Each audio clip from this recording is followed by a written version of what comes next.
আসছে পরবর্তী খবরে। বেলঘরিয়া জনসংযোগে বিজেপি প্রার্থী শিলভদ্র দত্ত তার প্রতিদ্বন্দ্বী তৃণমূল প্রার্থী সৌগত রায়কে কটাক্ষ করলেন। বেলঘরিয়া দেশপ্রিয় নগরে জনসংযোগে দমদমের বিজেপি প্রার্থী শিলভদ্র দত্ত তিনি জানান, লড়াই তৃণমূলের সঙ্গে, এলাকায় একাধিক শিলান্যাস হলেও কোনো কাজই হয়নি, সেগুলোই প্রচারের অস্ত্র করে এগিয়ে যাবেন তিনি। মাধ্যমিক ফেল বলে যে কটাক্ষ করেছেন সৌগত রায়, তারও জবাব দিয়েছেন শিলভদ্র দত্ত।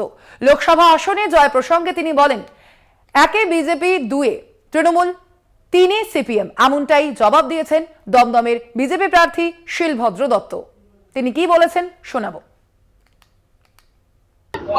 অনেকদিন আগে ছেড়ে দিয়েছে। গত বিধানসভা নির্বাচনে খড়দা থেকে দাঁড়িয়ে পরাজিত হয়েছিল বিপুল ভাবে। সে আবার মাধ্যমিকে ফেল করে উচ্চ মাধ্যমিক কেন দিতে যাচ্ছে আমি জানি না। বিধানসভায় হেরে গিয়ে লোকসভায় দাঁড়াচ্ছে। মুশকিল হয়ে গেছে, বয়স্ক মানুষ তো, নমস্য ব্যক্তি, তিনি আবার প্রফেসর, তার বিরুদ্ধে আমি কিছু বলবো না। আমি মাধ্যমিক ফেল করে, কারণ আপনারা দেখেছেন ওই 12 ফেল সিনেমাটাতেও দেখেছেন, সেই আইপিএস হয়েছে। 12 ফেল করা ছাত্র পরবর্তীকালে আইপিএস হয়েছে, দাপিয়ে বেড়াচ্ছে, বাস্তব ক্ষেত্রে হয়েছে। উনি বোধহয় এইগুলো পড়েননি। আসল কথা, উনি তো ব্যস্ত থাকেন অন্য কাজে, টাকা গুনতে ব্যস্ত থাকেন। 2 লক্ষ টাকা পেয়ে লাফিয়ে ওঠেন হিউজ মানি বলে।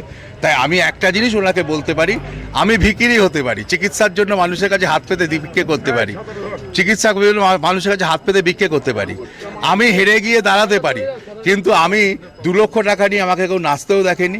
আমাকে কোনো মহিলা বলেনি যে আপনি দুশ্চরিত্র লম্পট। এটাই আমার জীবনের বড়। আমি ভিখিরি হতে পারি, আমি চোর নই।